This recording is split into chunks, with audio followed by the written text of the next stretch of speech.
সালাম, শুভেচ্ছা ও স্বাগতম। আমি মিল্টন। আজ আপনাকে নিয়ে যাচ্ছি ইতিহাসের এই দিনে পৃথিবীর কোথায় কি ঘটেছিল, এই দিনের তাৎপর্য ও বিশেষত্ব এবং এই দিনের ঐতিহাসিক ঘটনা ও রটনা যা পৃথিবীকে বদলে দিয়েছে তা জানতে। চলুন পৃথিবীর ইতিহাসে এই দিনে কোথায় কি ঘটেছিল তা এক নজর দেখে আসি। আজ 8ই ফেব্রুয়ারি। প্রথমেই পৃথিবীর ইতিহাসে এই দিনের আলোচিত, সমালোচিত এবং বিখ্যাত সব ঐতিহাসিক ঘটনা ও রটনা জেনে নেই। 1672 সালের 8ই ফেব্রুয়ারি স্যার আইজ্যাক নিউটন লন্ডনের রয়্যাল সোসাইটিতে আলোক বিজ্ঞানের উপর তার বৈপ্লবিক গবেষণাপত্রটি উপস্থাপন করেন। তিনি প্রিজমের মাধ্যমে সাদা আলোকে বিশ্লেষণ করে দেখান যে এটি আসলে 7টি ভিন্ন রঙের সংমিশ্রণ। এই আবিষ্কার তৎকালীন বিজ্ঞান মহলে ব্যাপক আলোড়ন সৃষ্টি করেছিল, কারণ এর মাধ্যমেই আধুনিক অপটিক্স বা আলোকবিদ্যার ভিত্তি স্থাপিত হয়। নিউটনের এই তত্ত্ব আলোর প্রকৃতি সম্পর্কে মানুষের চিরন্তন ধারণা বদলে দিয়েছিল। 1941 সালের 8ই ফেব্রুয়ারি দীর্ঘ 30 বছরের নির্বাসিত জীবন কাটিয়ে ভিয়েতনামের বিপ্লবী নেতা হো চে মিন গোপনে স্বদেশে ফিরে আসেন। তার এই প্রত্যাবর্তন ছিল ভিয়েতনামের স্বাধীনতা সংগ্রামের এক নতুন অধ্যায়। দেশে ফিরে তিনি ভিয়েতমিন গঠন করেন এবং ফরাসি ও জাপানি দখলদারিত্বের বিরুদ্ধে প্রতিরোধ গড়ে তোলেন। তার বলিষ্ঠ নেতৃত্বেই পরবর্তীকালে ভিয়েতনাম একটি স্বাধীন দেশ হিসেবে আত্মপ্রকাশের পথে এগিয়ে যায়। 1972 সালের 8ই ফেব্রুয়ারি ইউরোপের দেশ অস্ট্রিয়া এবং প্রশান্ত মহাসাগরীয় দ্বীপরাষ্ট্র সামোয়া বাংলাদেশকে আনুষ্ঠানিকভাবে স্বীকৃতি প্রদান করে।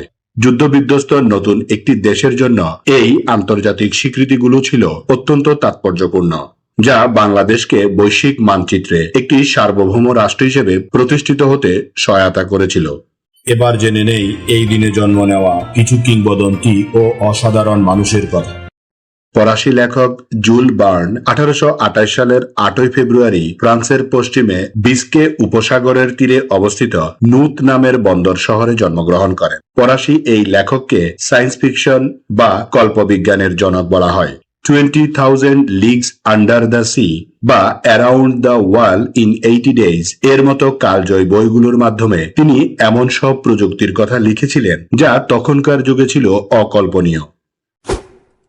অস্ট্রীয় অর্থনীতিবিদ এবং রাষ্ট্রবিজ্ঞানী জোসেফ শুপটার 1883 সালের 8ই ফেব্রুয়ারি জন্মগ্রহণ করেন। বিংশ শতাব্দীর অন্যতম প্রভাবশালী এই অর্থনীতিবিদ ক্রিয়েটিভ ডিস্ট্রাকশন বা সৃজনশীল ধ্বংস তত্ত্বের জন্য বিখ্যাত। তিনি দেখিয়েছিলেন কিভাবে নতুন উদ্ভাবন পুরানো প্রথাকে ভেঙে নতুন অর্থনৈতিক গতিধারা তৈরি করে। ভারতীয় শাস্ত্রীয় সঙ্গীত শিল্পী ওস্তাদ ফেওয়াজ খান 1886 সালের 8ই ফেব্রুয়ারি আগ্রায় জন্মগ্রহণ করেন। ভারতীয় শাস্ত্রীয় সঙ্গীতের ধ্রুপদ এবং খেয়াল গানের কিংবদন্তি ছিলেন তিনি। বরোদা রাজ্যের রাজ দরবারের এই শিল্পী আফতাব এ মৌসিকি উপাধিতে ভূষিত হয়েছিলেন। মার্কিন অভিনেতা ও সঙ্গীতজ্ঞ জ্যাক লেমন 1925 সালের 8ই ফেব্রুয়ারি মার্কিন যুক্তরাষ্ট্রের বোস্টনে জন্মগ্রহণ করেন। জ্যাক লেমন হলিউডের স্বর্ণযুগের অন্যতম শক্তিশালী অভিনেতা।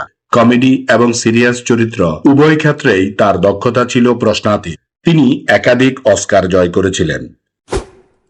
বাংলাদেশ ক্রিকেট দলের সাবেক উইকেটকিপার ও অধিনায়ক খালেদ মাসুদ 1976 সালের 8ই ফেব্রুয়ারি জন্মগ্রহণ করেন। বাংলাদেশ ক্রিকেটের ইতিহাসে অন্যতম সেরা উইকেটকিপার এবং সাবেক অধিনায়ক এই খালেদ মাসুদ পাইলট। দলের কঠিন সময়ে তার ব্যাটিং এবং স্টাম্পের পেছনে তার ক্ষিপ্রতা বাংলাদেশকে অনেক স্মরণীয় জয় এনে দিয়েছে।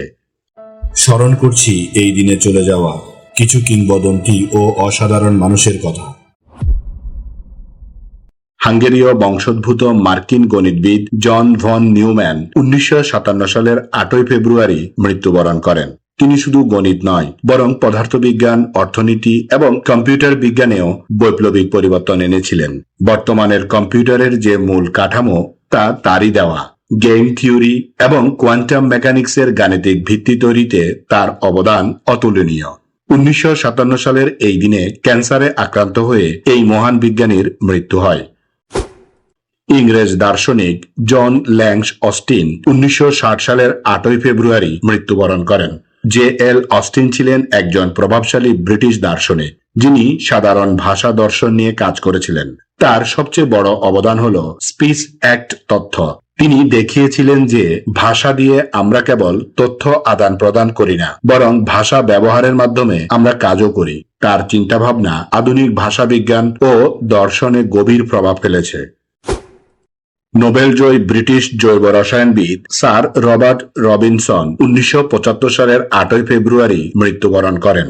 উদ্ভিদের রঞ্জক পদার্থ এবং অ্যালকালয়েড নিয়ে গবেষণার জন্য তিনি 1947 সালে রসায়নে নোবেল পুরস্কার লাভ করেন। জৈব রসায়নের জটিল সব গঠন বুঝতে তার গবেষণা আজও বিজ্ঞানীদের পথ দেখায়। 1975 সালের এই দিনে তিনি মৃত্যুবরণ করেন। আমেরিকান মডেল এবং অভিনেত্রী আন্না নিকোল স্মিথ 2007 সালের 8 ফেব্রুয়ারি মৃত্যুবরণ করেন। প্লেবয় ম্যাগাজিনের মডেল হিসেবে পরিচিতি পাওয়ার পর তিনি রিয়েলিটি শো এবং চলচ্চিত্রেও কাজ করেন। তবে তার ব্যক্তিগত জীবন ও আইনি লড়াই সবসময় সংবাদ মাধ্যমের কেন্দ্রবিন্দু ছিল। 2007 সালের এই দিনে মাত্র 39 বছর বয়সে ফ্লোরিডার একটি হোটেলে তার রহস্যজনক মৃত্যু হয়, যা বিশ্বজুড়ে শোক ও বিতর্কের সৃষ্টি করেছিল। এই দিন আমাদের জীবনের ঐতিহাসিক, প্রাকৃতিক, শৈল্পিক, সাংস্কৃতিক, সাহিত্যিক, রাজনৈতিক, বিজ্ঞান, গবেষণা, আন্দোলন, উৎসব, অর্জন, খেলাধুলা, সুখ দুঃখ, হাসি কান্না, আনন্দ বেদনা, পাওয়া না পাওয়া, মায়া মমতা, ভালোবাসায় ভরা সুখকর স্মৃতিময় একটি সুন্দর দিন। চলুন এই দিনটি উপভোগ করি। আগামীকালকের তারিখে পৃথিবীর কোথায় কি ঘটেছিল তা জানার আমন্ত্রণ জানিয়ে আজকের গল্প এখানেই শেষ করিলাম। লাইক, শেয়ার আর সাবস্ক্রাইব করার দায়িত্ব আপনার। আমি শুধু বলিব, নিজের, পরিবারের, প্রতিবেশীর ও পরিবেশের যত্ন নিন। ধন্যবাদ। খোদা হাফেজ।